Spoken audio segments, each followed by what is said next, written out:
Cordial saludo para todos, mi nombre es Edwin Camilo Morales y estamos en el desarrollo del curso eh, Diseño de Proyectos de Investigación en la tarea 4.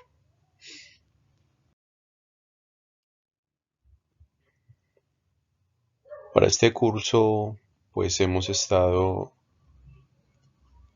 concentrándonos en todo lo que tiene que ver con los diseños de investigación, que son los que más se utilizan actualmente y que han llegado a considerarse como en dos líneas diversas en cuanto a la búsqueda, el método y los resultados que se obtienen.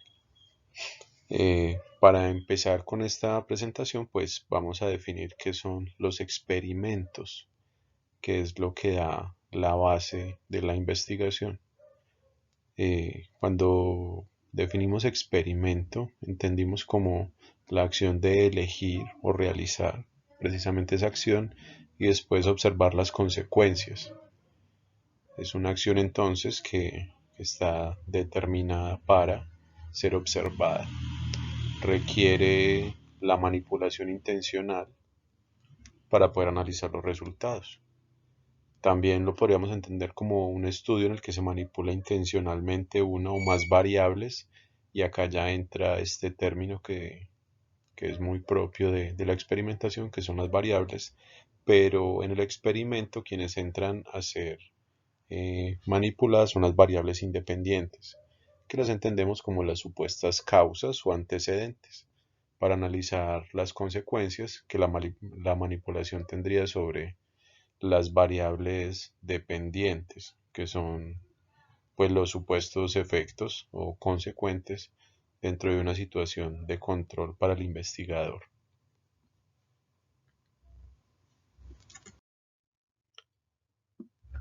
Como la variable independiente es la que se manipula, entonces la consideramos, como decíamos ahorita, como la supuesta causa en una relación entre variables y es la condición antecedente. Al efecto provocado por esta variable, por esta causa, se le denomina variable dependiente. El grado de manipulación de la VI, de la variable independiente, pues lo hemos propuesto acá en dos puntos. Primero sería el grado mínimo, que es la presencia o ausencia de la variable independiente, y ya más de 2 grados, si distintos niveles de la variable independiente producen diferentes efectos. Eso lo veremos más adelante en uno de los ejemplos que se proponen, ya en lo que tiene que ver con la enseñanza, aprendizaje y evaluación de las matemáticas. La variable dependiente no se manipula, sino que se mide para ver el efecto que la manipulación de la variable independiente tiene en ella. La manipulación o variación de una variable independiente puede realizarse, como decíamos ahorita, en 2 o más grados.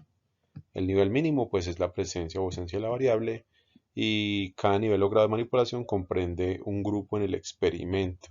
Entonces nosotros acá en la diapositiva podemos ver los 4 elementos que se tienen para definir la manera como se va a manipular la variable independiente. Pues lo primero es que la variable independiente exista. Entonces definir la variable independiente es elemental. A mí me parece que es muy importante esto de consultar experimentos anteriores donde ya se haya verificado eh, como el efecto que la variable independiente puede tener en varias variables dependientes. Evaluar la manipulación, pues esto requiere observación, requiere análisis, requiere un previo diseño de qué es lo que se va a observar, de qué es lo que se quiere encontrar, de definir claramente las hipótesis y de registrar con precisión para la verificación de estas.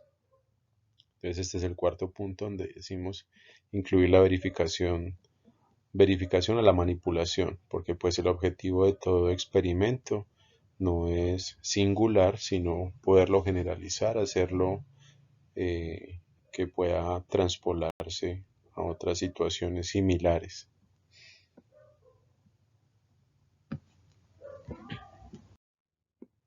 ¿De qué se trata el control y la validez interna en un experimento? Bueno, el control se cumple al menos que se tengan estos dos requisitos. Pues se necesitan varios grupos de comparación, ya que si solamente hay un grupo, pues no se va a poder determinar el efecto de la manipulación de la variable. Y que si, como es obvio y consecuencia de lo anterior, pues deben haber más de dos grupos, que haya equivalencia de los grupos en todo. Y acá es donde se llega a la validez interna. Entonces, como decíamos, equivalencia de los grupos y varios grupos de comparación. Debe haber una equivalencia inicial que se logra pues a través de la asignación aleatoria para que todas las circunstancias, las particularidades que pudiesen invalidar el efecto de la manipulación de la variable independiente pues sean equilibradas a través de la distribución equitativa de estas. Y la mejor forma de hacerlo, pues, bueno, no es la mejor forma, pero es una de las maneras, es la asignación aleatoria. Y eso para la equivalencia inicial. Y que la equivalencia se mantenga durante el desarrollo del experimento. También un punto importante que se resalta acá es cuanto mayor sea el número de participantes, pues más confiable, más validez va a tener el experimento. Entonces vemos que en un experimento para que una variable se considere independiente debe cumplir tres requisitos, porque es la que nos va a determinar al final cuáles son los resultados que obtendremos.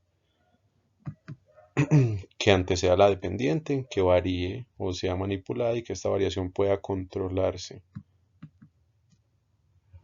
Si hay tres niveles o modalidades, se tendrían tres grupos como mínimo. Si uno de los grupos, bueno, no todos los grupos se van a exponer a la manipulación de la variable independiente, pero esto no significa que la participación en el experimento vaya a ser pasiva, sino que implica que realiza las mismas actividades que el grupo experimental, excepto someterse al estímulo.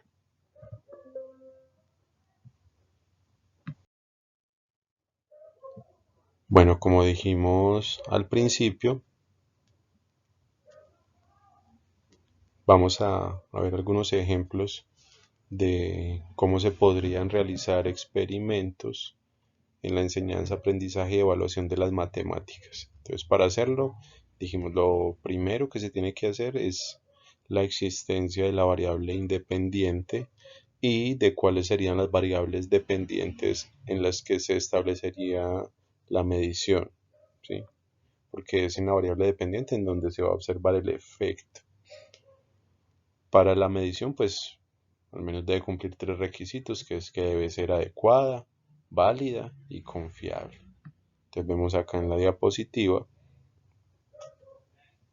las variables independientes que se proponen, que son las que podríamos manipular, como por ejemplo el uso de estrategias cognitivas, el uso de estrategias didácticas, el uso de las TIC o laboratorios de matemáticas en diferentes grados de aplicación de la matemática. Las variables dependientes que estaríamos midiendo sería el alcance del aprendizaje, la motivación de los estudiantes, el desarrollo del pensamiento crítico o la capacidad para resolver problemas.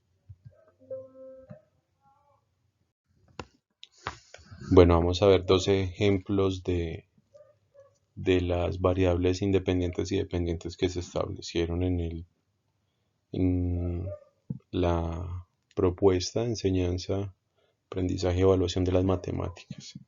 Entonces suponemos un grupo de estudiantes de grado N, por ejemplo podría ser un grupo de estudiantes del grado décimo, y como sabemos cuando los grupos de estudiantes son muy amplios pues se suelen dividir en dos, tres.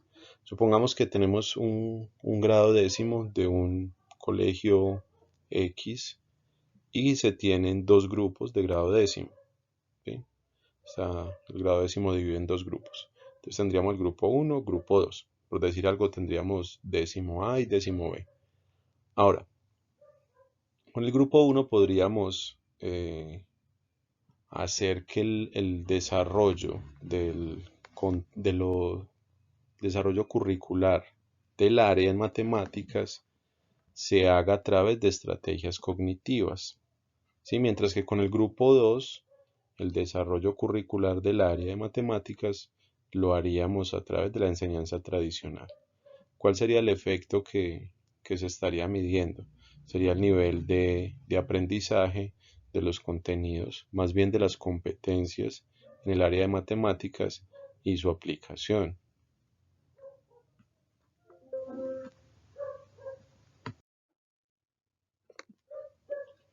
Ahora, otro que podríamos hacer ya en un grado mayor, el anterior pues era, creo que un primer grado. Para este sí tendríamos un grado mayor, sería con un solo grupo, un mismo grupo de estudiantes de grado N, por ejemplo, un grupo de estudiantes del grado 11, y hacer un proceso de investigación con ellos, proponerles un trabajo de investigación y dividir el grupo en subgrupos, grupo uno, grupo 2, grupo 3 o grupo 4 o 5, los que sean necesarios.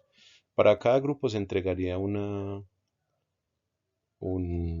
herramienta tecnológica con la que estarían acercándose al aprendizaje de un concepto determinado. En este caso no sería como el desarrollo completo del contenido curricular, sino que sería un contenido preciso. Uno podría ser, no sé, supongamos eh, funciones, ¿sí? Y todos estarían trabajando el mismo tema, pero lo desarrollarían a través de diferentes herramientas tecnológicas.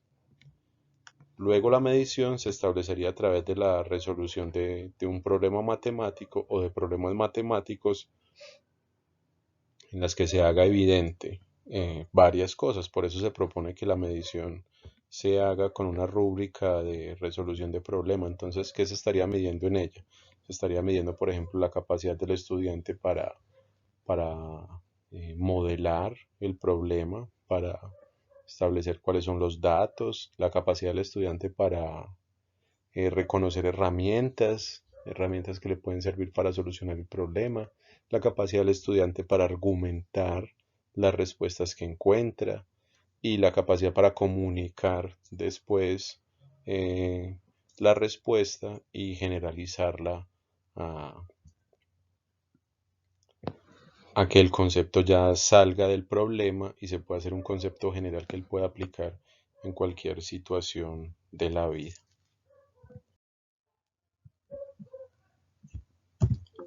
Bueno, acá terminaríamos.